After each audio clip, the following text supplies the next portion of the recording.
चारूमूर्ती येथील शेतकऱ्यानं कर्जाला आणि नापिकीला कंटाळून लिंबाच्या झाडाला दोराच्या साहाय्यानं गळफास घेऊन आत्महत्या करून आपली जीवनयात्रा संपवली।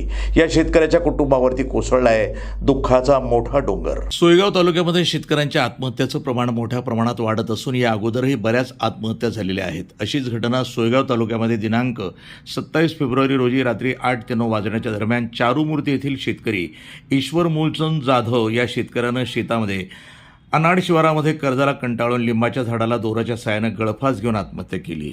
या प्रकरणी फरदापूर पोलीस ठाण्याचे सहाय्यक पोलीस निरीक्षक प्रफुल्ल साबळे यांना या घटनेची माहिती मिळताच पोलीस कर्मचारी यांनी त्वरित घटनास्थळी जाऊन घटनेचा पंचनामा करून सदरील मृतदेह सावळदवरा आयुष्यमान भारतवर्धिनी आरोग्य केंद्र इथं हलवत शवविच्छेदन करण्यात आलं।